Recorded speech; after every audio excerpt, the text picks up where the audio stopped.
The Cafe on the Nook. A horror story by Swayne Light. Chapter 1.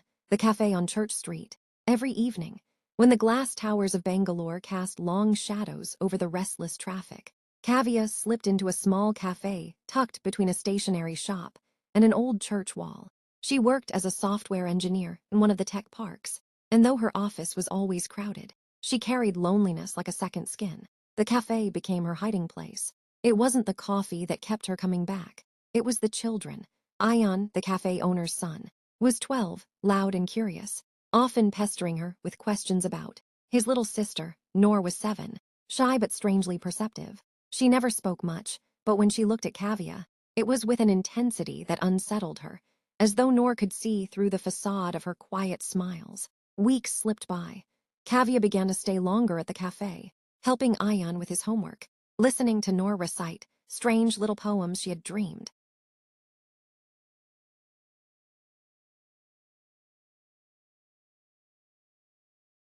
Weeks slipped by. Kavya began to stay longer at the cafe, helping Ayan with his homework, listening to Noor recite strange little poems she had dreamed. The children started to feel like the family she didn't have in the city. One Friday, after closing time, their father, Samir, insisted she come over for dinner. "It's just behind the cafe," he said warmly. "The kids would love it. You shouldn't always eat alone." Hesitant but flattered, Kavya agreed. Their house was narrow, old, and strangely colder inside than the night outside. Ayan ran ahead, showing her his drawings, while Noor clung to her hand. "You'll stay with us, won't you?" Noor whispered, almost pleading. Something in her tone made Kavya pause. But before she could ask, Samir's voice called them to the dining room. The food smelled rich, almost too rich. Candlelight flickered across the walls. Kavya tried to shake off her unease, telling herself it was just her overworked mind. But then, midway through dinner, she noticed it. Photographs hung on the wall. Not just family portraits. They were pictures of people, young women, always alone, always seated in that cafe. And in the corner of each photograph, a child's handwriting scrawled something strange. "She belongs here now." Chapter 2. The Photographs. Kavya's throat tightened. She tried to laugh it off, tried to tell herself the photographs were just some strange hobby, maybe even artwork, but the unease kept gnawing at her. Noor noticed her staring. The little girl tugged her sleeve. "They were lonely too," she whispered. Before Kavya could respond, Samir clapped his hands, breaking the moment. "Eat, eat. Noor, don't bother Diddy with your nonsense." But as Kavya forced a bite of chicken fried rice past her throat, she realized Noor wasn't eating at all. The child just sat there, eyes fixed on her, unblinking. After dinner, Ayan insisted on showing her the rooftop. The house felt even more peculiar as they climbed. Narrow corridors lined with more photographs, some frames empty as though waiting. On the rooftop, the city lights stretched endlessly, but Kavya couldn't shake the feeling of being contained. "It's better here," Ayan said suddenly, his voice different, flatter. "People out there don't care about you, but here, we remember." She forced a smile, muttered something about needing to leave early for work, just walked her back to the cafe's front door. His politeness seemed rehearsed now, too smooth, as though he'd practiced it many times before. Before she stepped outside, Noor pressed a folded paper into her palm. "Don't come back tomorrow," the child whispered. That night, Kavya barely slept. She unfolded the note under her bedside lamp. It wasn't written like a child's scribble. It was precise, careful. "They choose one girl at a time. Once your picture is on the wall, you don't leave." The words stared back at her, stark against the white paper, as the hum of the city outside faded into silence. And for the first time in weeks, Kavya did not want to return to the cafe. Chapter 3. The Empty Frame. Kavya woke before dawn, restless, her dreams thick with whispers and candlelight. She showered, dressed, and sat at her laptop, but the code swam meaninglessly on the screen. The note lay on her desk like a stain she couldn't scrub away. "They choose one girl at a time. Once your picture is on the wall, you don't leave." She read it over and over, each word digging deeper. By mid-morning, she told herself she wouldn't go back to the cafe. Not today, not ever. But as evening fell, her feet betrayed her.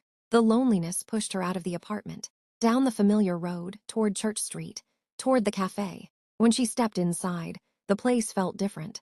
It wasn't crowded as usual. A few tables were empty, the air quieter. Samir stood behind the counter, his smile warm as always. Ayan was nowhere to be seen. Noor sat by the window, a sketchbook on her lap, glancing up the moment Kavya entered. For the first time, Noor didn't smile. She shook her head ever so slightly, her lips forming words without sound. Go back. Kavya froze. She almost turned to leave, but Samir's voice called out, rich and cordial. Ah, Kavya Jai, your usual table. Her throat tightened, but she nodded and sat down. When the coffee arrived, Kavya couldn't bring herself to sip it. Her eyes drifted to the wall of photographs near the counter. Something was different. A new frame had been added. It was empty, waiting. The hairs on her arms prickled. She forced herself to look away, but her eyes caught on Noor. The little girl was sketching furiously, her pencil scratching across the page. After a while, Noor tore out the sheet, folded it, and slid it across the floor until it stopped near Kavya's feet. Heart hammering, Kavya bent to pick it up. The drawing was crude but clear. A woman with long hair sitting at a cafe table. Alone. The face was unfinished, just a blank oval. Below it, in shaky letters, Noor had written, "They're saving it for you." Kavya stood abruptly, nearly toppling the chair. Samir looked up from the counter, eyebrows raised. Everything all right? She forced a smile, muttered about urgent work, and hurried out, the sketch clutched tight in her hand. That night, sleep refused to come. Every time she closed her eyes, she saw that empty frame, waiting for her face. And when she finally drifted into uneasy dreams, she woke with the suffocating certainty that someone had been standing at her window, watching. Chapter 4. The walls close in. Kavya spent the next 2 days avoiding the cafe. She worked late, ate in the office cafeteria, and went straight home afterward. Yet the unease followed her like a shadow, creeping into every corner of her life. At night, she left the lights on. Even so, she woke often, certain she'd heard footsteps in her living room, or the scrape of a chair against the floor. Once, she swore she heard a child's laugh, faint and echoing through the walls. Her neighbors insisted they'd heard nothing. By the third night, Kavya had stopped trusting herself. At work, things weren't better. Her manager asked if she was all right, after she committed buggy code 3 times in one sprint. She nodded quickly, too quickly. Her colleagues exchanged glances, the kind that made her skin crawl. She caught herself staring at reflective surfaces, the lift doors, her computer screen when it went dark, half expecting to see someone else's face staring back. And always, she thought of the cafe, the photographs, the empty frame. Noor's note. One evening, determined to prove to herself it was nothing, she forced herself to walk down Church Street. I'll just pass by, I won't go in. I'll show myself it's normal. The cafe's windows glowed warmly, silhouettes moving inside. She slowed. Through the glass, she spotted the familiar wall of photographs. She squinted, trying to make out details, and then her heart seized. The empty frame was no longer empty. From across the street, in the faint light, she saw her own profile, seated at her usual table, staring into the distance, coffee untouched. Her body went cold. She staggered back, nearly tripping over the pavement. When she looked again, the frame seemed empty once more. Had she imagined it? That night, she didn't sleep at all. She sat on her couch with every light switched on, clutching her phone like a weapon. But the apartment no longer felt like hers. The walls seemed to breathe. The silence pulsed. And every so often, she heard it again, soft, muffled, a child's voice drifting through the stillness. Stay, you belong here now. She pressed her palms over her ears, rocking back and forth, whispering to herself that she was losing her mind. But deep down, she feared it wasn't madness. It was the cafe reaching for her, pulling her closer, one photograph at a time. Chapter 5. The Whisper Network. Kavya hadn't eaten properly in days. Coffee and half-burnt toast kept her alive, but her nerves were unraveling. Every night she told herself she wouldn't go back near the cafe, and every night her mind betrayed her, pulling her thoughts toward it, like a compass that no longer obeyed north. By Thursday evening, she couldn't take it anymore. She needed answers, and Noor was the only one who had tried to warn her. She rehearsed what she would say as she walked down Church Street, her palms sweating, her steps uneven. I'll sit by the window. I'll catch Noor's eye. I'll ask for the bathroom, and she can follow me. It's simple, just simple human talk, nothing strange about it. But nothing felt simple anymore. The cafe looked the same from outside, its golden light spilling onto the street. She pushed the door open. Inside, conversations hummed, cups clinked. Too normal, too staged. Nor was there as always, her sketchbook open, her small fingers smudged with pencil lead. When she saw Kavya, her face flickered, fear, then resolve. She didn't wave this time, she didn't smile. Kavya ordered coffee. She had no intention of drinking, and sat near Noor's table. Minutes passed. Samir bustled at the counter, exchanging practiced pleasantries with customers. Ayan darted between tables, delivering plates. Finally, Kavya leaned toward Noor and whispered, "Can you come with me, just for a minute?" The girl froze, eyes darting to her father. Then, slowly, she tore a page from her sketchbook and slid it toward Kavya without looking up. Kavya unfolded it under the table. It wasn't a drawing this time, just a sentence, written in Noor's precise, eerie hand. "Don't speak here, the walls listen." Her breath caught. She slipped the paper into her bag and excused herself to the bathroom, hoping Noor might follow. But when she turned back, Noor was gone. The chair was empty, the sketchbook closed. That night, Kavya dreamed she was back in the cafe. The walls were covered with frames, hundreds of them, stacked from floor to ceiling. Each frame contained her, not different women, not strangers, just her repeated endlessly. In every photograph, Noor stood beside her, expressionless. And somewhere in the dream, Samir's voice whispered in her ear, "You were lonely, Kavya.